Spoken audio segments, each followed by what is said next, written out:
sustentação oral, Dr. José Carlos Manhambusco, pelo recorrente. De ordem 84, o processo da relatoria do desembargador João de Deus, com a palavra. Curso ordinário, proposto pela reclamante, que não se conformou com a decisão proferida pela juíza substituta, doutora Ana Carolina Bento Marcial Freitas, posto que julgou improcedentes os pleitos vincados na inicial. Daí a sua resignação, pretendendo a reforma da sentença, mas alegando uma preliminar nulidade processual por cessamento do direito de defesa, e no mérito a sua reforma para que lhe seja concedido a reparação de uma lesão por ele alegado na inicial, que seria de uma doença ocupacional, e por consequência ele pleiteia a indenização por danos morais e materiais. É o relatório. Aprovado o relatório. Só corrigindo aqui, senhor presidente, o doutor Ministério Público não se manifestou em razão do que preconiza o artigo 80 do regimento interno desse tribunal. Então é o relatório. Pois não, aprovado o relatório. Eu passo a palavra ao Dr. José Carlos Manhambusco para a sustentação oral no prazo regimental.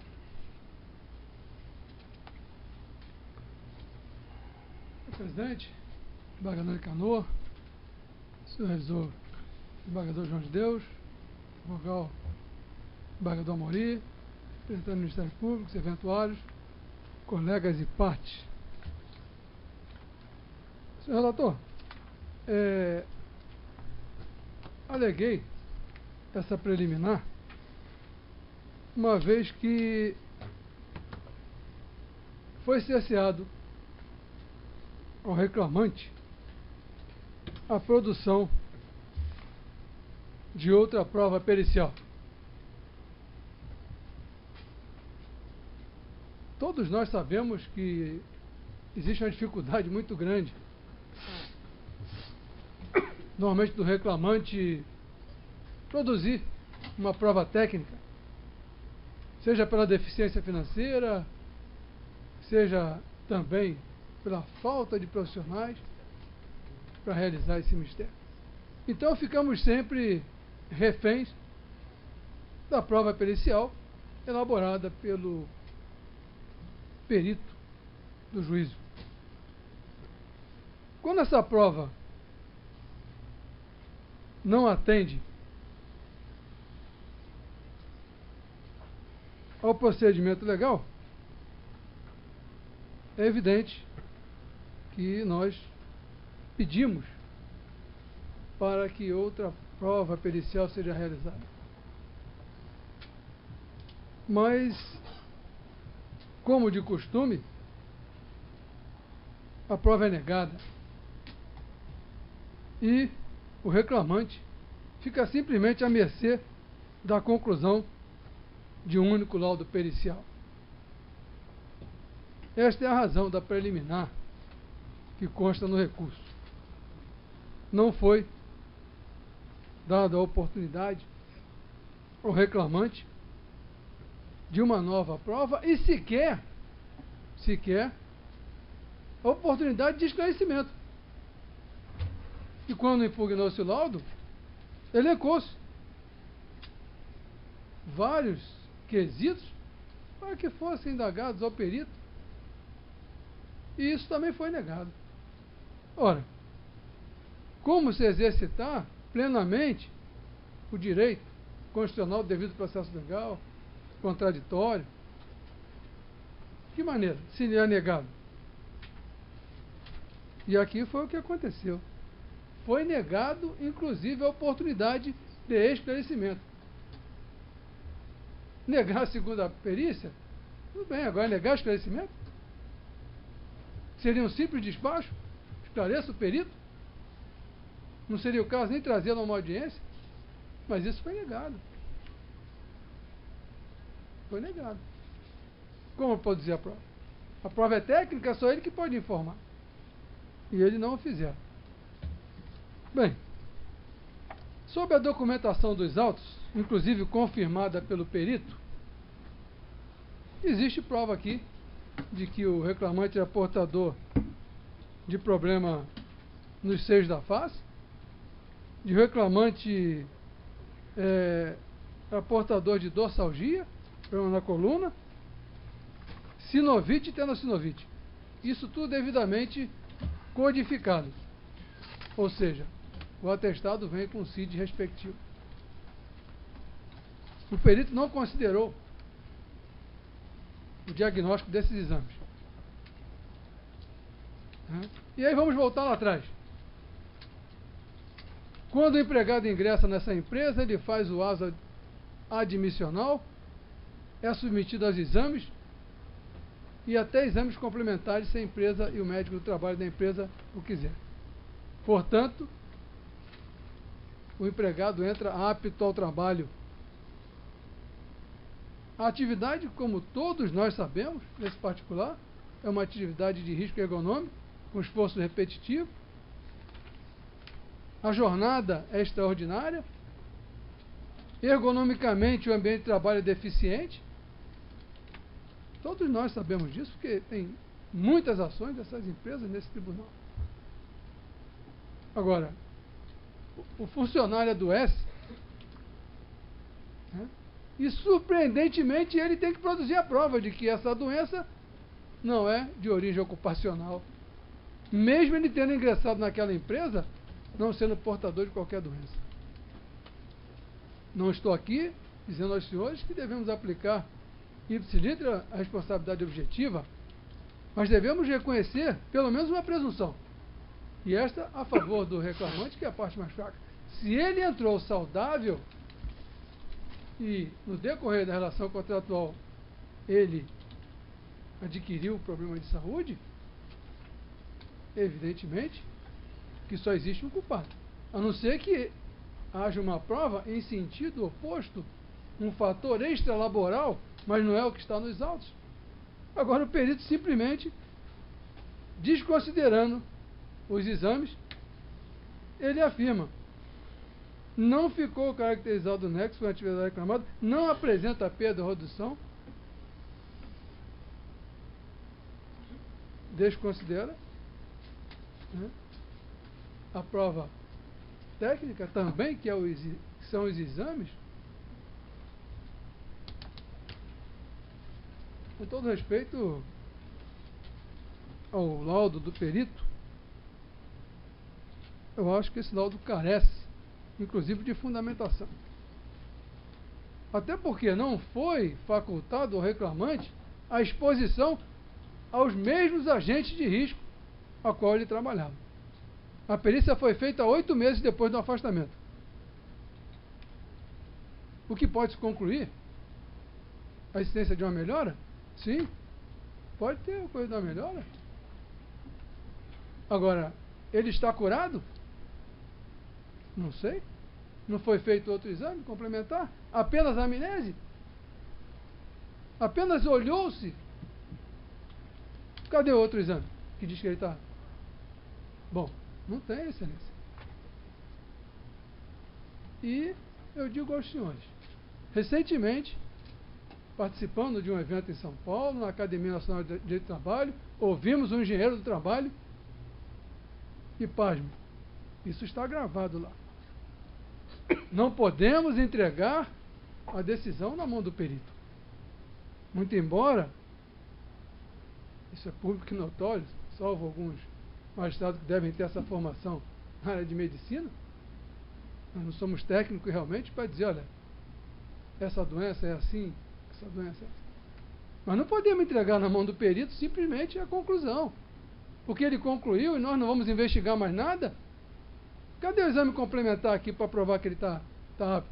Ele não foi submetido ao frio que ele trabalhava.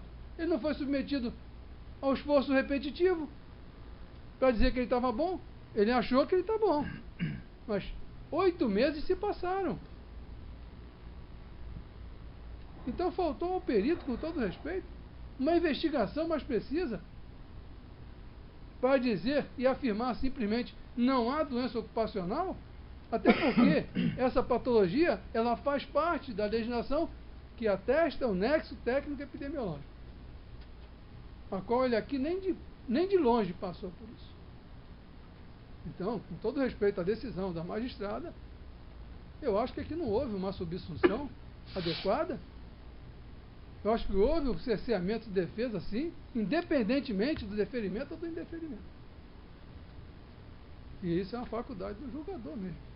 Poder discricionário do julgador, com o seu entendimento, seu poder de persuasão racional. Agora, no caso presente, não me foi facultado sequer esclarecimento. Quer dizer, eu fui prejudicado. A parte foi prejudicada. Não foi a não determinação de uma outra perícia. Não. Foi a oportunidade de poder, pelo menos, obter a resposta do perito. Tudo bem, depois disso é outra coisa. Mas eu queria que ele esclarecesse uma série de situações de circunstâncias. Inclusive essa que eu vos falo. Será que um afastamento por 8 meses não causou uma melhora? Será que ele está apto a voltar naquele ambiente frio, naquele esforço repetitivo? Aqui nós estamos falando também de sinusite,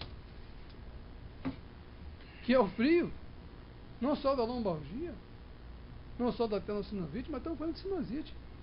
Então, para ele atestar isso, ele teria que vir com outro documento, um exame complementar, e falar: está aqui, ó, o senhor não tem nada, o senhor está curado, parabéns e ótimo, fecha-se o processo e é melhor que esteja curado do que receba uma indenização e fique doente. Mas não é isso que está aqui. Não me foi facultado. O meu direito, o direito do meu cliente foi cerceado. E é isso aqui nós pedimos a vossas excelências, que tem o poder de revisão da matéria fática, e a partir daí eu não consigo realmente fazer mais nada, porque a matéria é fática. E os senhores reflitam. Doutor, pelo regimento, a senhora tem 1 minuto para concluir. Muito obrigado, presidente. Que os senhores reflitam, porque deixar de conceder um direito constitucional no exercício pleno, contraditório, é realmente fazer com que todo o procedimento de decisão seja nulo, porque senão estaríamos rasgando, com certeza, o que está esculpido na nossa Constituição. E é o que eu peço a Vossa Excelência. Muito obrigado. Coronel, relator. Presidente, eu conheço o recurso, já que o presidente pressupõe de admissibilidade. Indago-se a divergência, então conhecido, não tendo voto do relator. Bom, o primeiro tópico é da resignação do nobre advogado, nas razões de recurso, e agora ratificado pelas exposições feitas da tribuna, é no alegado cessamento do direito de defesa. No caso vertente, o juiz Acó indeferiu o pedido de realização de nova perícia e de novas explicações por parte do perito, argumento que, tendo em vista os elementos constantes no laudo pericial relacionado às folhas 103, 138, não havia necessidade de produção de mais provas.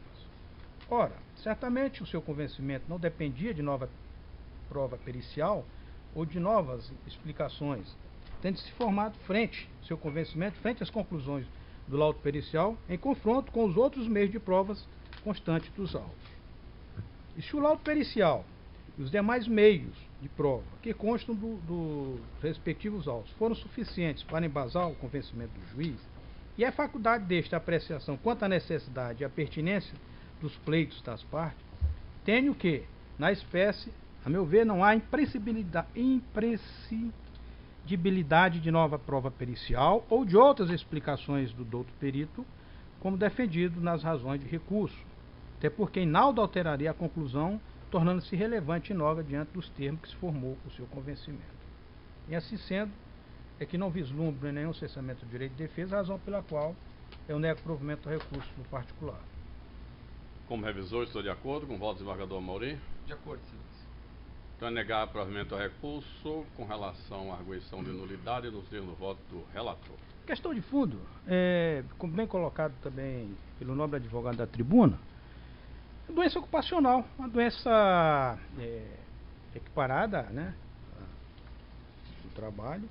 E o que ele pretende, na verdade, é uma reparação por uma indenização por dano moral e material em decorrência da alegação feita de que o reclamante estava afastado porque trabalhou na empresa e foi afetado por essa doença ocupacional. Eu apenas indagaria só uma questão. Se porventura o trabalhador continua afastado ou está recebendo os benefícios da Previdência Social.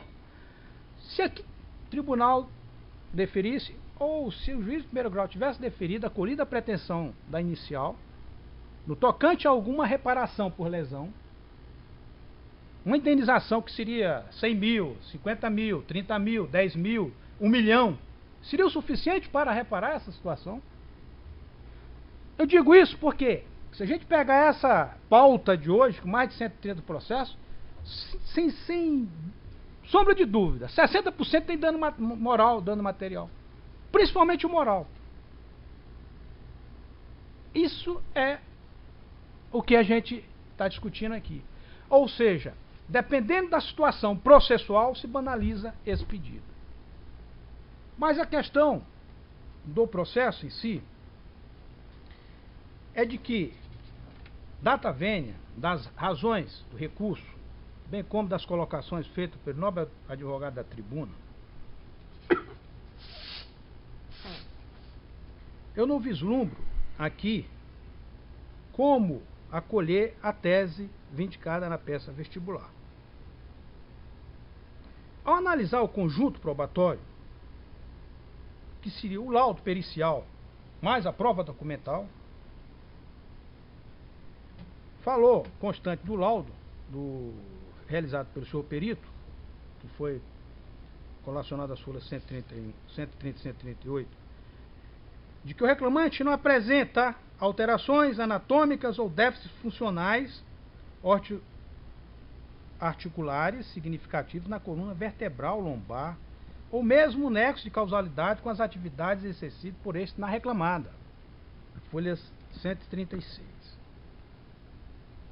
Ao analisar esse conjunto probatório, ponderou o ilustre juiz de primeiro grau, Verges.